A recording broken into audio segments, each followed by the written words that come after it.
I'm watching these reporters reporting in front of these wildfires, and that's not a gig I would want. I mean, they got goggles on and they got the masks because of all the smoke. Yeah, it's wild. Did you see the video of it was a guy inside his house with a dog, and it's one of those big, like LA homes kind of on the mountainside that's all windows.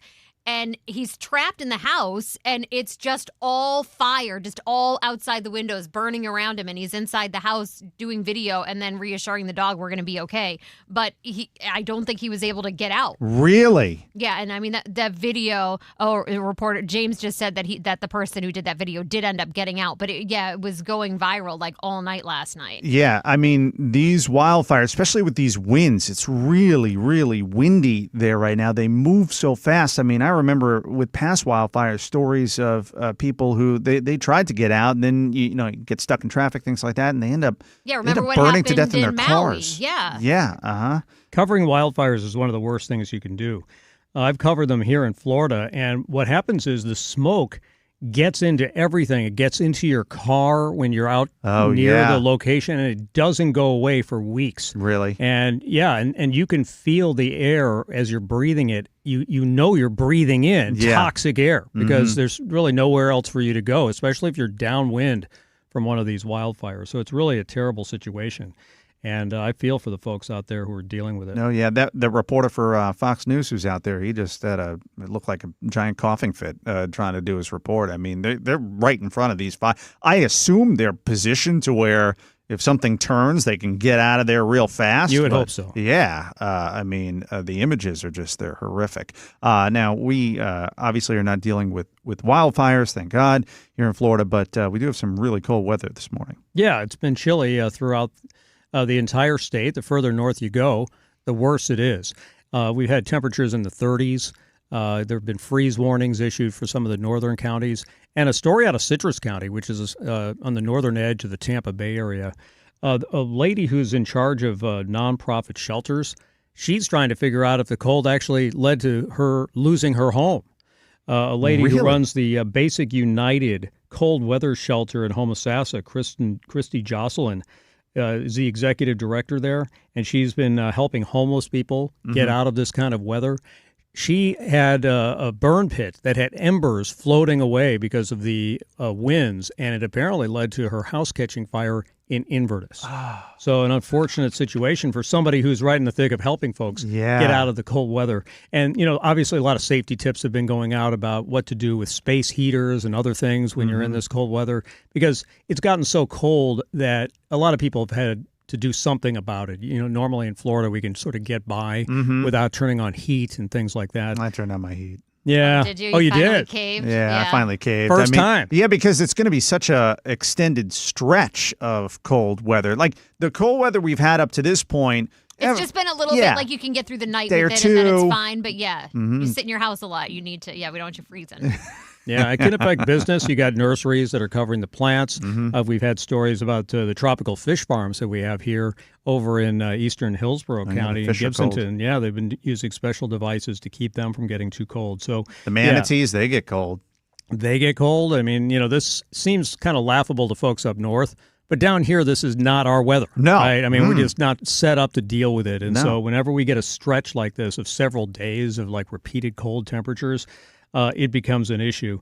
And there are shelters that are opening up in various locations, and so if folks need that, they are available. But we just have to endure it for a few more days, and then we'll get a break. And you haven't taken your coat off since the cold weather hit. I'm telling you, they don't turn the air off in here. I mean, give us. We need a break over there. It's like an ice box in the newsroom. We had a meeting yesterday, and it was freezing cold in that meeting room on the other side of the building. You didn't notice that? Fine. Oh my gosh! I walked in there. I'm like, it's freezing in here. And one of our bosses actually, everyone's like, where did he go? He was just in here. He had gone back to his office to get his hoodie because it was so cold. I thought the same thing. Yeah, it was freezing in there. Yeah, definitely. Keeps you awake.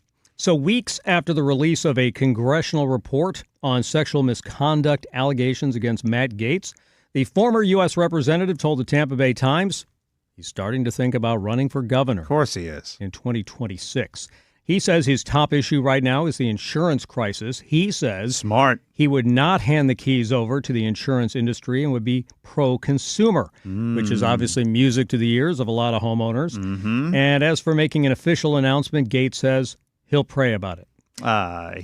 He's already made an announcement in his head. He's running. He may need to pray that his opponents don't spend the next 22 months attacking his character. Right. Because that report from the House Ethics Committee is pretty bad. Yeah, he's going to have to overcome that. But the fact that he wants to run for governor and is likely going to run for governor. Yeah, on the insurance thing. That's because I'm Smart. thinking, how the hell is he going to run? Nobody's going to vote for him with all that stuff. And then I hear the insurance thing, and I'm like, maybe he's got a good idea. He's a shrewd politician. And does he get a Trump endorsement? Exactly. Right. Now, someone who could be his opponent if he were to run and win the nomination. Don't forget, he's going to win the nomination. There are going to be some other big-name Republicans in the state who are going to try to run for governor. Definitely. Democratic Senator Jason Pizzo, he said on X in response to that Tampa Bay Times piece about Matt Gaetz saying he's thinking about running for governor, quote, "I will kick his ass." Oh, there you go. Okay. So it's on. It's yeah, already it's on. Yeah, I'm looking Here we forward go. to it. It's good content for us. I will say this.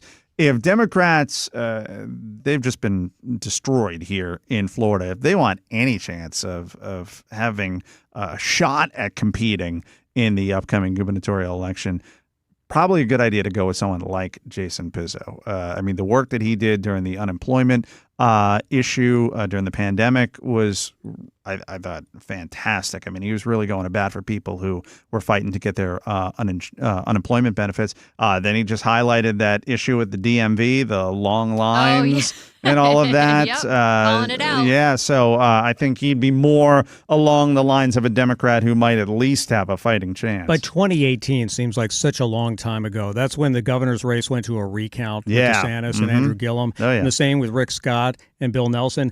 Now you have so many more Republicans in the state who have moved from other places, and the registration advantage for Republicans is so high, you wonder if Democrats even have a chance at a statewide race. So a St. Petersburg doctor facing charges he coerced minors into producing child sexual abuse material, even directed a girl to hang herself, according to federal prosecutors. 59-year-old Stephen Leedy worked as a palliative care doctor at a number of Florida hospices, including Gulfside Healthcare in Tampa Bay and also another in Sarasota. He's the husband of the chief administrative officer of the Juvenile Welfare Board in Pinellas County. His medical license didn't show any violations, but obviously he's facing terrible charges here. And just the fact that he's married to, again, the person who served on the Juvenile Welfare Board of Pinellas County. And this is what he's doing. Yeah, he was obviously not looking out for the welfare of kids. And this is a person, in a position of power. A doctor. Absolutely. Reminds you of like that Larry Nassar story. Access to children, in a position of power to take advantage of them. It's horrifying. And all over the region. He's got staff privileges at Lakeland Health. He can go to Sarasota or Manatee County facilities and also Tampa Bay.